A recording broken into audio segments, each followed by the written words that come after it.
Press conference? Okay. जैसा हम सब ने देखा है, कोलकाता में किस तरह से हमारी बहन डॉक्टर पोस्ट ग्रेजुएट ट्रेनी के साथ प्रथम दृष्टया पहले जो सामने आया है, रेप होता है, संभवतः गैंग रेप होता है और उसके बाद निर्मम हत्या कर दी जाती है। कल कलकत्ता उच्च न्यायालय ने एक आदेश पारित किया है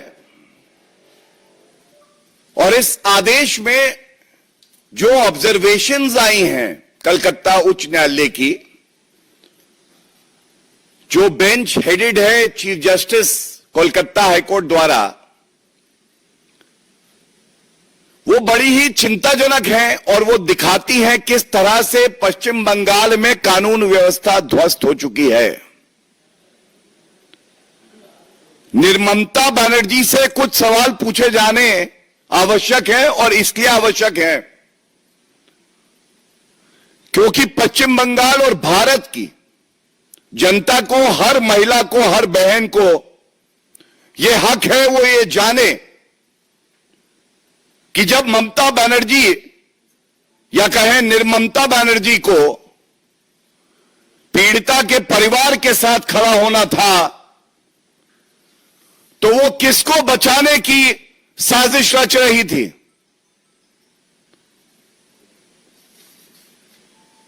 ये सबसे पहले जो कलकत्ता हाईकोर्ट का आदेश आया है और इसमें जो निर्देश है वो आपके समक्ष रखूंगा।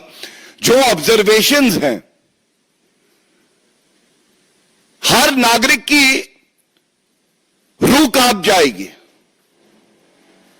ये जंगल राज ममता बनर्जी का जो पश्चिम बंगाल में है, ये कर क्या रहा है? और कोई राजनीति नहीं है, लेकिन कुछ कड़े सवाल जरूर हैं जो पूछे जाएंगे। इस पिटीशन में याचिकाकर्ता जो मृतक है, द डिसीज्ड, उसके पेरेंट्स हैं। ये बड़ा अहम है। ये जो आरोप लग रहे हैं, ये आरोप लगा कौन रहा है? आरोप लगा रहा है एक पीड़ित परिवार जो अपनी बेटी के लिए न्याय मांग रहा है, एक महिला मुख्यमंत्री ममता बनर्जी से। और ममता बनर्जी को पीड़ा नहीं हो रही, दर्द नहीं हो रहा, और यह कहना गलत नहीं होगा कि निर्ममता बनर्जी की न्याय देने की क्षमता पे सवाल उठा है। आज निर्ममता बनर्जी न्याय नहीं दिलवा पा रही। हम सब जानते हैं कलकत्ता हाईकोर्ट ने इस आदेश में पूरी जांच को सीबीआई को ट्रांसफर किया है। लेकिन क्या परिस्थिति थी, क्या ऑब्जर्वेशंस है, रेशियो क्या है इस जजमेंट का कि ये इन्वेस्टिगेशन को ट्रांसफर करना पड़ा? और बड़ी जिम्मेदारी से मैं कहूंगा, ऐसा प्रतीत होता है जजमेंट पढ़ने के बाद और मीडिया ने जो भूमिका अदा करी है, जो तथ्य सामने रखे हैं कि ममता बनर्जी किसी को बचा रही हैं। ये कौन है? ये लोग कौन हैं? ममता बनर्जी को आज जवाब देना होगा। क्राइम सीन, एक वरिष्ठ अधिवक्ता होने के नाते आपको बता दूं, जो पहले 48 घंटे होते हैं ये सबसे महत्वपूर्ण होते हैं एविडेंस कलेक्शन के लिए, फोरेंसिक जांच के लिए। और ममता बनर्जी ने एक बयान दिया जब ये कुकर्म किया गया, जब ये जघन्य अपराध घटित हुआ उसके एक दिन बाद कहा कि मैं सीबीआई जांच ट्रांसफर कर दूंगी कुछ दिनों के बाद। तो ममता बनर्जी, आपसे यह सवाल है, कुछ दिनों के बाद क्यों? तुरंत क्यों नहीं? जिससे कि एक निष्पक्ष जांच सीबीआई करती, क्राइम सीन को प्रोटेक्ट करती, एविडेंस कलेक्ट होता और अपराधी को सख्त से सख्त सजा हो, डेथ सेंटेंस, फांसी की सजा हो, यह सुनिश्चित करती उसी एविडेंस के आधार पे। लेकिन ममता बनर्जी ने कहा अभी नहीं, कुछ दिन के बाद। और मैं अभी बताऊंगा कि कलकत्ता हाईकोर्ट ने क्या कहा है इस पे। तो ये जो कुछ दिन के बाद कहा, इसमें किस तरह से एविडेंस को डिस्ट्रॉय किया गया है, यह बड़ा चिंताजनक है ममता बनर्जी जी। और अब आपके सामने कुछ तथ्य रखता हूं। पश्चिम बंगाल सरकार ममता बनर्जी के आदेश पर क्या कर रही थी? सबसे पहले, कोई भी जघन्य अपराध होता है जिसको हम लोग कहते हैं हीनस क्राइम, तो उसमें एफआईआर होना यह अनिवार्य है। यह हमारे देश का कानून कहता है।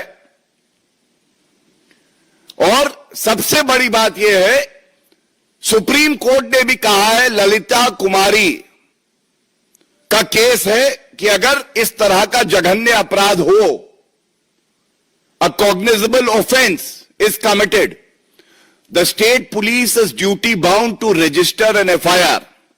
पहला तथ्य, क्या ऐसा हुआ? जब यह जघन्य अपराध किया गया तो दुख की बात यह है कि एफआईआर नहीं करी गई, बल्कि पुलिस ने यह कहा कि अननेचुरल डेथ केस। ऐसा क्यों? क्योंकि पीड़ित परिवार का जो दलील कोर्ट में है, इस पे ध्यान दीजिएगा। पीड़ित परिवार ने कहा कि उनको एक फोन कॉल पहले आया और इस फोन कॉल में उनको बताया गया कि आपकी बेटी, जिसने रात में ही अपने परिवार से, अपने पेरेंट्स से बात करी है, उसकी तबीयत खराब है। यह पैरा 13 में है और मैं इसलिए पढ़ूंगा क्योंकि यह जानना आवश्यक है कि कैसे पूरे इस मामले को रफा दफा करने की साजिश ममता बनर्जी ने ही रची और जो अपराधी हैं उनको बचाने का कार्य कर रही थी। मैं वो लाइन पढ़ देता हूं। The parents would state that at about 10:53 AM on August 10th, 2024, they received a call from the hospital authorities. According to them, the assistant superintendent, Kar Medical College Hospital, informed them that their daughter was unwell. पहले तबीयत खराब है। यह है 10:53 सुबह। अब 10 तारीख की यह कॉल है। इसके बाद क्या होता है? 11:15 पे सेम असिस्टेंट सुपरिटेंडेंट कहता है आपकी बेटी ने आत्महत्या करी है। तबीयत खराब थी और केवल 22 मिनट बाद उस बेटी ने आत्महत्या करी है, यह कह रहा है असिस्टेंट सुपरिटेंडेंट। क्यों? जब हम सबको पता है कि हमारी बहन के साथ दुष्कर्म हुआ और उसका पार्थिव शरीर वहीं पे पड़ा था, तो ये नई स्टोरी क्यों रची जा रही थी? इसके बाद वहां पे प्रदर्शन होने लगता है। मां बाप हमारी बहन के तुरंत वहां पहुंच जाते हैं और यह किसके कारण हुआ कि 3 घंटे तक उनको इंतजार कराया जाता है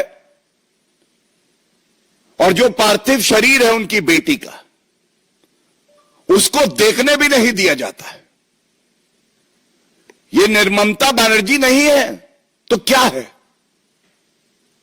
3 घंटे तक पीड़ित परिवार इंतजार करता रहा कि वो अपनी बेटी का पार्थिव शरीर देखे। And why it becomes very important right now is the change in version. As I said, your daughter is unwell.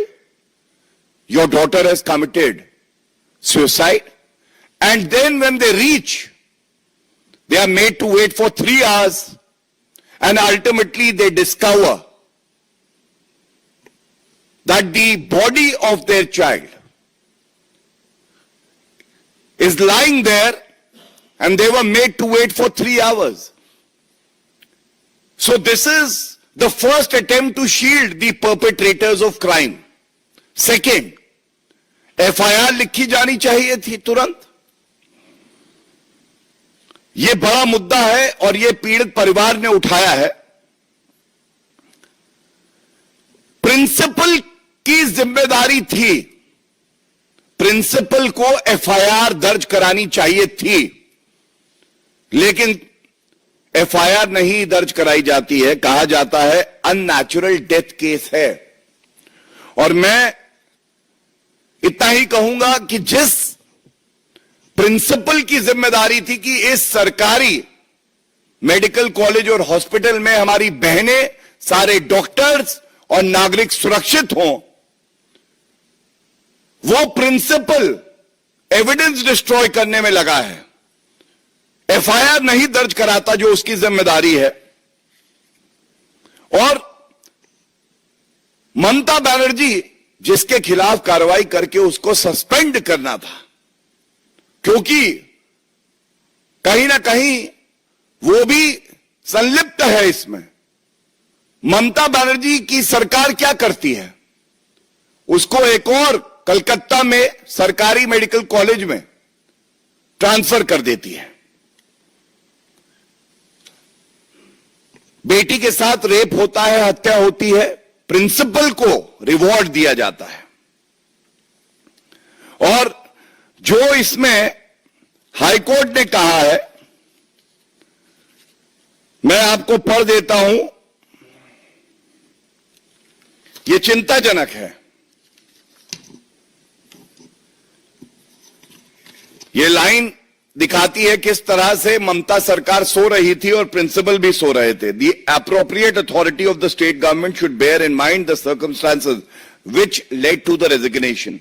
Therefore, even assuming the resignation was not accepted, the least that can be expected from a responsible higher official of the concerned department is to immediately relieve the principal from his duties and not assign him any duty of equal responsibility. And what does the High Court direct after that? The High Court directs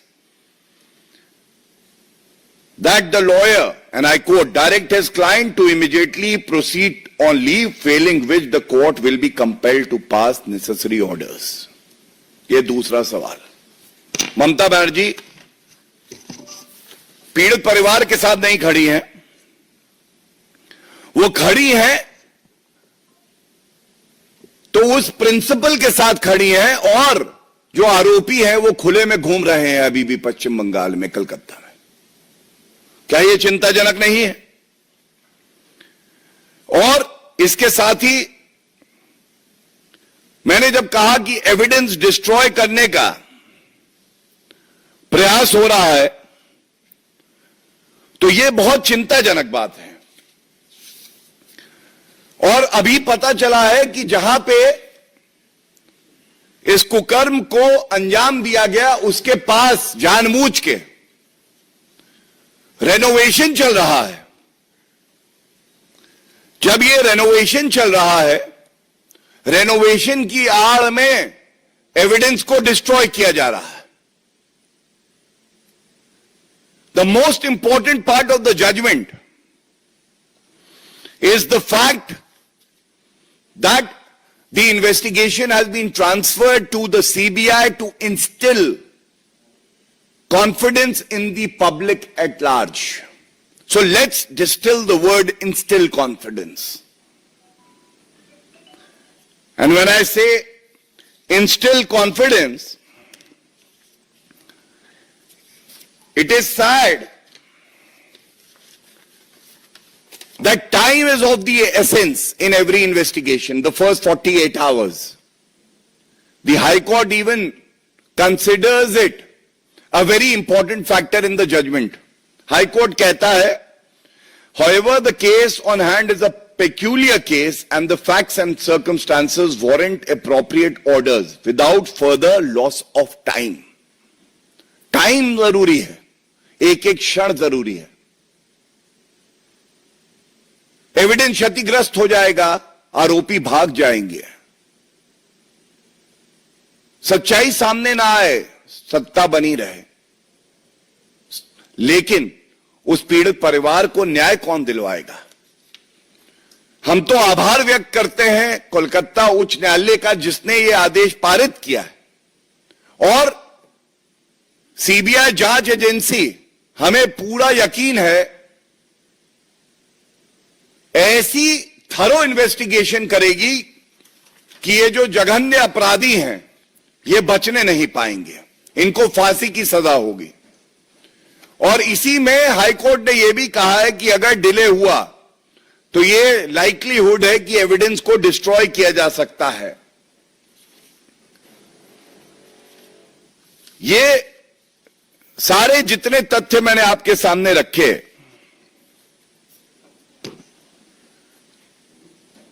ये दर्शाते हैं, चाहे वो संदेश खाली का मामला हो, एक जहां पे महिलाओं का धर्म देख के उनको प्रताड़ित किया गया, और जो आरोपी था शाहजहां शेख, उसको ममता बनर्जी का संरक्षण प्राप्त था जब तक कि कलकत्ता हाईकोर्ट ने आदेश नहीं किए और जांच ट्रांसफर नहीं हुई, और उसकी अरेस्ट उसके बाद 55 दिन बाद होती है. इसी तरह से जब 2 मई के बाद विधानसभा के चुनाव के परिणाम आए तो महिलाओं के साथ क्या हुआ, हत्या हुई, तब भी कलकत्ता हाईकोर्ट ने कहा एफआईआर नहीं लिखी जा रही है, और इसलिए एक निष्पक्ष जांच करानी चाहिए, और उन्होंने निष्पक्ष जांच के आदेश दिए, विवेचना को ट्रांसफर किया, और अब यह दोबारा हुआ है. तो इसलिए ये सवाल जो उठ रहे हैं, ये स्पष्ट कर देते हैं कि ममता बनर्जी आज अपने प्रशासन को मोहरा बनाकर जो इंपॉर्टेंट एविडेंस है, क्रूशियल एविडेंस है, उसको 5 दिन में डिस्ट्रॉय करने का प्रयास करती है, और अभी भी कर रही हैं. दूसरा, पीड़ित परिवार को अपनी ही बेटी के पार्थिव शरीर तक जाने से 3 घंटे तक रोकना, और उस पीड़ित परिवार का यह कहना कि हमारा विश्वास ममता बनर्जी सरकार में अब नहीं है, यह चिंताजनक है, और यह बहुत कुछ दिखाता है पश्चिम बंगाल के बारे में. तीसरा, जिस प्रिंसिपल को बर्खास्त कर देना चाहिए था और आगे चल के नियम अनुसार कार्रवाई करके उसको एक्सपेल कर देना चाहिए, जो अपनी जिम्मेदारी का निर्वहन नहीं कर सका, उसको आप प्रोटेक्ट करके 12 घंटे के अंदर एक और प्लम पोस्टिंग देते हैं, यह चिंताजनक है.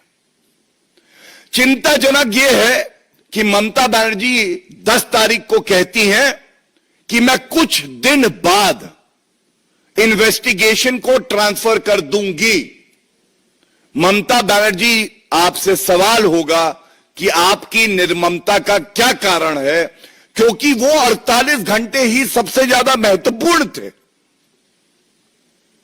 For the collection of evidence, for forensic examination, for an unbiased postmortem, but वो नहीं होता है।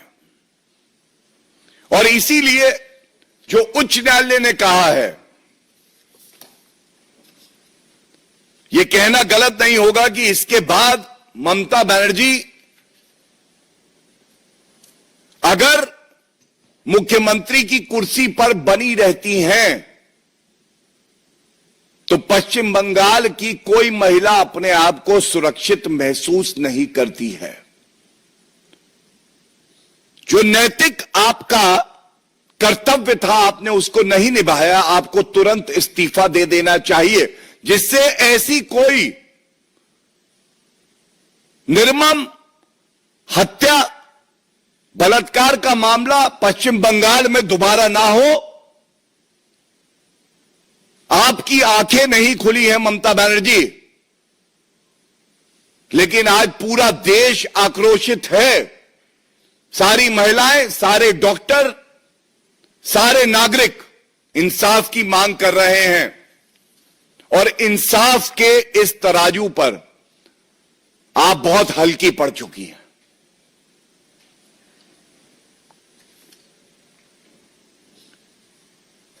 These are the important points that have been raised in the judgment. As a very responsible political party, we have raised these issues because this incident is like Nirbhaya 2 and has shocked the conscience of the entire nation. The Bharatiya Janata Party stands firmly with the family members of the deceased, and we will leave no stone unturned to ensure effective, speedy justice for the family members of the deceased, and we will ensure that the perpetrators of crime, whom Mamata Banerjee is trying to shield, are punished and get the strictest punishment possible, even to the extent of death sentence. This remains our duty and obligation to every citizen of the country, especially West Bengal. Thank you. If there are any questions on this, I would like to take them.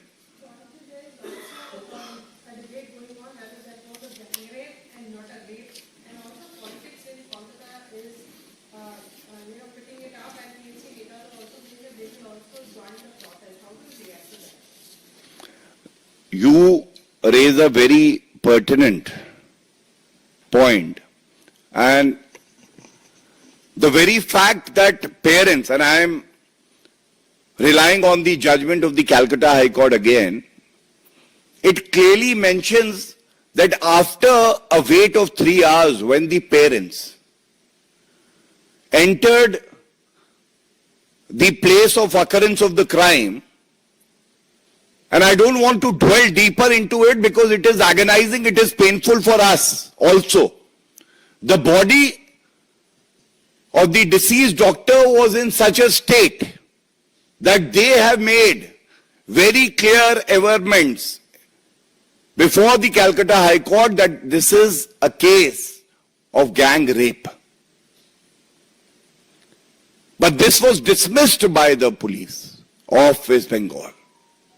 No FIR was registered. And the arrest also at a very belated stage has been made of only one person. So again it is a question of bona fides of the state government. Why are they hell-bent in saying it is not a case of gang rape? At least a fair and thorough investigation should take place. Are they trying to protect the others? Because if it becomes a gang rape and it is investigated, then one arrest is not enough. But if it is not a case of gang rape, then there is one person who has been arrested and the others can go scot-free. As a lawyer, I can tell you that. And that is why this theory that no, she is unwell, stage number 1, stage number 2, she committed suicide, stage number 3, principal resigns when he should have stood with the protesting doctors over there. Stage number 4, no gang rape. Is the investigation over? So, this question raised by you is also a question that is in everybody's hearts. And the Calcutta High Court has very clearly referred to this averment made by the parents of the victim. And therefore, the silver lining, we cannot bring back our sister to life again. But yes, we are committed to ensure the family gets justice. Justice that sets an example that no matter, even if the Chief Minister of the state is protecting you, the law will catch up. You will be hanged to death.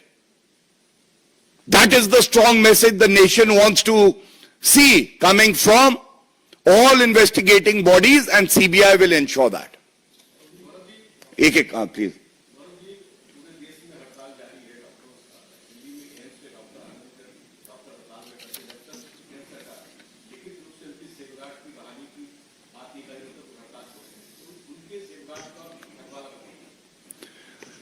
देखिए, जैसा सर्वविदित है कि कल जो doctors association है वो हमारी पार्टी के राष्ट्रीय अध्यक्ष एवं स्वास्थ्य मंत्री केंद्र सरकार में जेपी नड्डा जी से मिले और जो भी उनके सुझाव थे उसके बाद उनका वक्तव्य आया कि उन्हें उम्मीद है कि जो उनकी मांगे हैं उनको सुनने के बाद ठोस कार्रवाई होगी और हम प्रतिबद्ध हैं.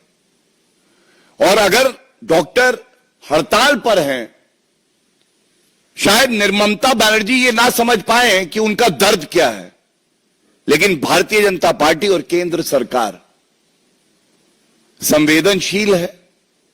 हम समझ सकते हैं उनका दर्द क्या है और जो भी उचित ठोस कदम उठाने होंगे, जो भी हमारे जो डॉक्टर फ्रेटर्निटी है उनकी मांगे हैं उस पर विचार करके उठाए जाएंगे. लेकिन सवाल यह भी है, सरकारी अस्पताल में अगर डॉक्टर्स, खासकर महिला डॉक्टर सेफ नहीं है, law and order being a state subject under the constitution, तो क्या ममता बनर्जी को रिजाइन नहीं करना चाहिए? यह बड़ा सवाल है. केंद्र सरकार अपना काम करेगी, लेकिन कानून व्यवस्था की जिम्मेदारी जब ममता बनर्जी ने शपथ ली थी तो उन्होंने अपने ऊपर ली थी. आज वो विफल हो गई और इसलिए हम मांग करते हैं कि उनको इस्तीफा दे देना चाहिए. हमारे देश की, पश्चिम बंगाल की एक भी बेटी के साथ ऐसा दोबारा ना हो. और ममता बनर्जी, जैसे मैंने कहा, आज ममता बनर्जी की क्षमता पर सवाल उठा है कि क्या वो ऐसा वातावरण डॉक्टर्स को और नागरिकों को दे सकती है जिसमें भय ना हो. यह बड़ा सवाल है.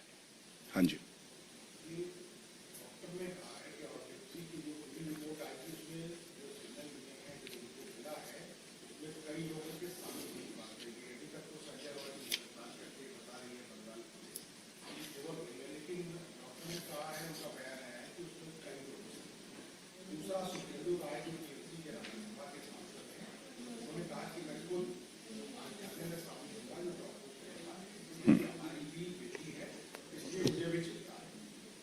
देखिए, मैं सबसे पहले तो जो विवेचना का विषय है उस पर कोई टिप्पणी नहीं करूंगा, क्योंकि मैं आपको अधिवक्ता होने के नाते बता दूं, टिप्पणी करना नुकसानदायक होता है केस के लिए. लेकिन जो जजमेंट में बात आई है मैं उस पर रिलाय करते हुए आपकी बात का जो प्रथम हिस्सा था उसका उत्तर दे चुका हूं. दूसरा हिस्सा जो आपका है, जो रक्षक होता है, जिसकी जिम्मेदारी है कि हमारी बहनों को, बेटियों को सुरक्षित वातावरण दे, वो प्रोटेस्ट अपनी गलती पर नहीं कर सकता. उसकी जिम्मेदारी है कि वो सुरक्षा प्रदान करे. अगर तुम प्रोटेस्ट कर रहे हो, इसका मतलब है तुम मान रहे हो तुम विफल हो. इसका मतलब यह है ममता बनर्जी को तुरंत रिजाइन कर देना चाहिए, क्योंकि तुम्हारा अपना नेता कह रहा है मैं प्रोटेस्ट करूंगा. प्रोटेस्ट किसके खिलाफ करोगे? सरकार के खिलाफ? ममता बनर्जी मुख्यमंत्री हैं, वो विफल हुई तभी तुम प्रोटेस्ट कर रहे हो, तुरंत इस्तीफा दो। हम सुरक्षित करेंगे, हर बेटी को सुरक्षित करने की जिम्मेदारी हमारी है। तो ये प्रोटेस्ट का नाटक चलेगा नहीं। और मैं इतना जरूर कह दूं कि जो हमारी बहनें जो नागरिक प्रोटेस्ट कर रहे हैं पूरे देश में, ये एक मजबूत संदेश दे रहे हैं ऐसे मुख्यमंत्रियों को जिनको खड़ा होना है पीड़ित परिवार के साथ, और वो खड़े हैं दुष्कर्मियों के साथ, उनके साथ जो भक्षक हैं समाज के, जो दरिंदे हैं, जिनको फांसी की सजा मिलनी चाहिए।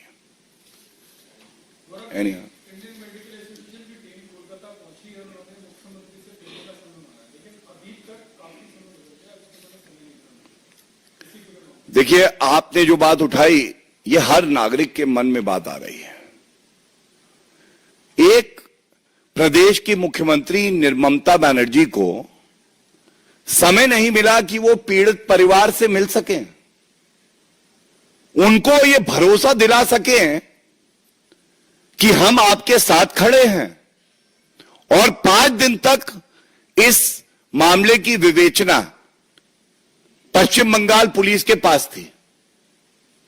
5 दिन ममता बनर्जी के पास समय अपने लिए था। जो आरोपी हैं, जिनको बचाया जा रहा है, उनके लिए समय होगा, लेकिन उस पीड़ित परिवार के लिए समय नहीं है। और अब आप बता रहे हैं कि आईएमए के डॉक्टर्स मिलना चाहते हैं, तो उनसे मिलने की तो जिम्मेदारी है ममता बनर्जी की, लेकिन शायद इस जिम्मेदारी का एहसास ममता बनर्जी को नहीं है, क्योंकि ये उनकी प्रवृत्ति रही है कि वो हमेशा भक्षकों के साथ, जो अपराधी होते हैं उनके साथ खड़ी होती हैं, पीड़ित परिवार के साथ नहीं खड़ी होती हैं।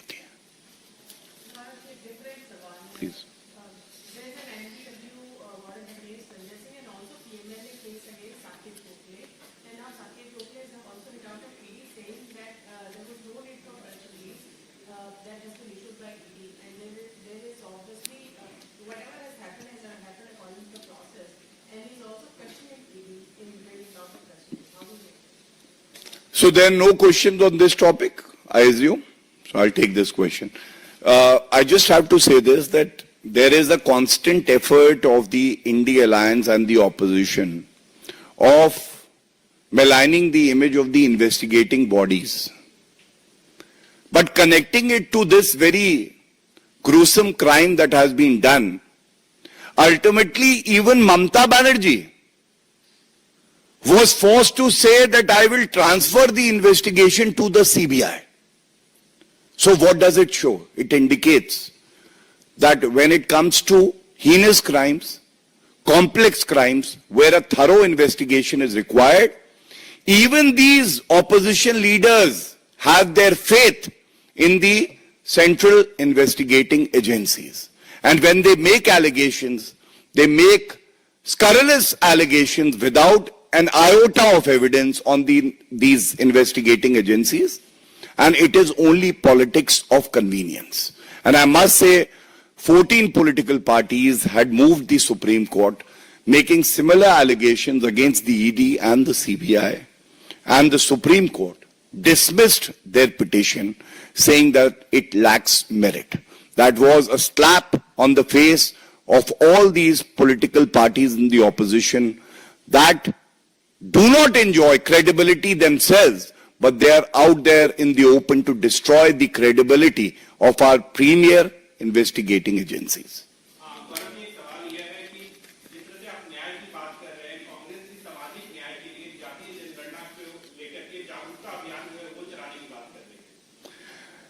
बड़े भारी मन से इतना ही कहूंगा, जब इतने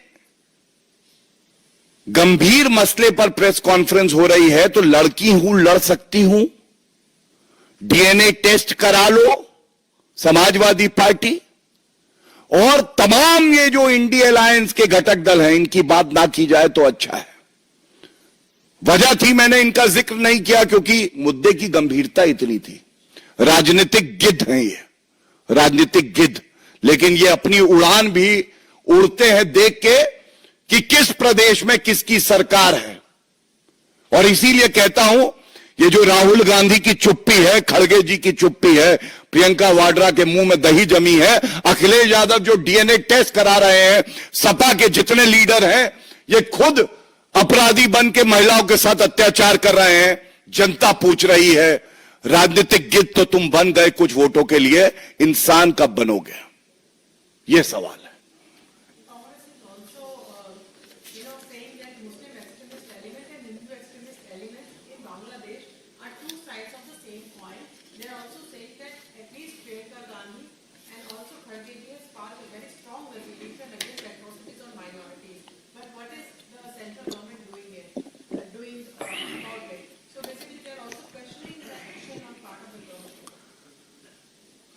We all know the situation in our neighboring country, Bangladesh. And I must say this with some responsibility. The central government under the leadership of Shri Narendra Modi ji has a clear path for our country. It is a very sensitive matter, so I will very responsibly only make a comment on the political part of it. We all know how the minorities in Bangladesh, the Hindus, the Sikhs, the Christians, they were targeted. And it is a known fact that the parties of the India Alliance had a deafening silence, a selective silence on the issue because they were pandering to their minority, especially the Muslim vote bank of this country. It is sad that only when this issue was raised by the Bharatiya Janata Party and other organizations that rise above appeasement politics, think about humanity, think about the Hindus also, which are a majority in this country, and they have a legitimate expectation from you to know what your stand is when the Hindus and the Sikhs and the Christians are being targeted in a neighboring country. Out of compulsion and at a belated stage, after a wait of almost 2 weeks, the first comment came, and they, in that comment also, especially the Congress party, tried to create an artificial equivalence that Hindus also indulge in such acts, which is unpardonable, unacceptable, and this is the shallow and low politics that Congress party indulges in, and we must very regretfully say Congress party is not in tune with the sentiment of Bharat, and that is why they've been rejected by the people of the country. Thank you, everyone.